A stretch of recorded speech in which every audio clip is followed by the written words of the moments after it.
சைந்தவி என்ற ராகத்தின் பெயர் கொண்ட மெல்லிசை பாடகியின் வாழ்க்கை மற்றும் பாடல்கள் குறித்த சிறப்பு பதிவு இது.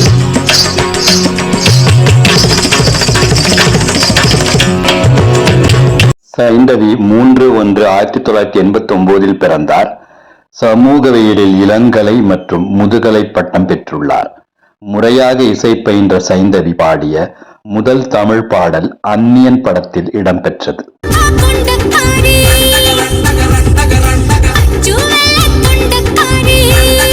2013ஆம் ஆண்டு இசையமைப்பாளர் ஜி.வி. பிரகாஷ்குமாரை திருமணம் செய்தார் சைந்தவி. இந்த இணையருக்கு ஒரு பெண் குழந்தை உள்ளாள்.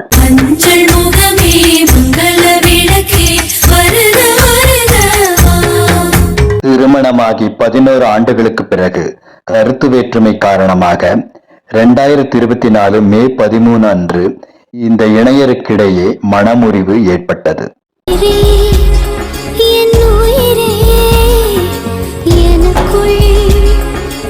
பல்வேறு மேடை நிகழ்ச்சிகள், தனிப்பாடல்கள், கச்சேரிகள் செய்து வரும் சைந்தவி தொலைக்காட்சி பாட்டுப் போட்டிகளில் நடுவராகவும் செயல்பட்டு வருகிறார்.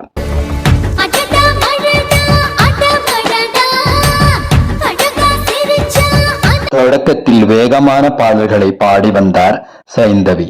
தெய்வ திருமகள் படப்பாடலுக்கு பிறகு வேக குறைவான மென்மையான பாடல்கள் இவரை தேடி வந்தன.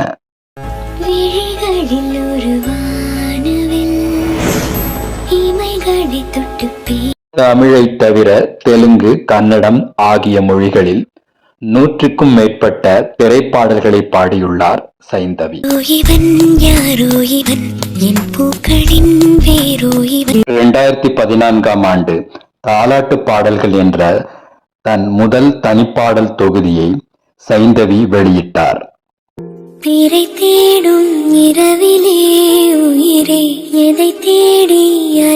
பின்டெட் கச்சேரி தொடர், தினமொரு திருப்பாவை, பரதமாதா, கண்ணம்மா, பாரதியாரின் காதல் பாடல்கள் போன்ற பல தலைப்புகளில் இவரின் தனிப்பாடல்கள் சமூக ஊடகங்களில் வலம் வருகின்றன.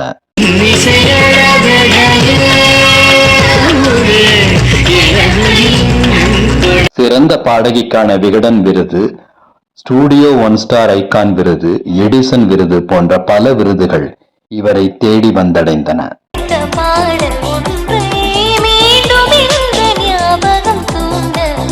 சூர்யா நடிப்பில் வெளிவந்த சூரரை போற்று படத்தில் இவர் பாடிய பாடல் பட்டி தொட்டி எல்லாம் கலக்கியது.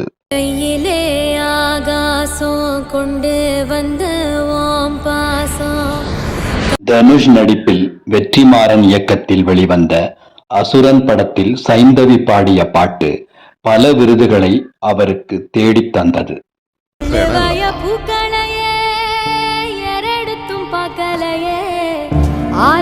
சிவகார்த்திகேயனின் வெற்றி படமான அமரன் படத்தில் சைந்தவியின் பாடல் எல்லோர் கவனத்தையும் ஈர்க்க வல்லது.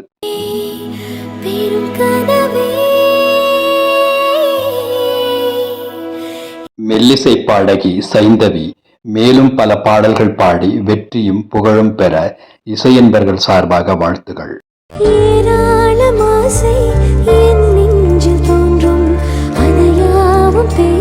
இது போன்ற திரைப்பாடல் மற்றும் திரைப்பாடகர் குறித்த பதிவுகளை தொடர்ந்து காண இணைந்திருங்கள் என் காணொளிகளோடு.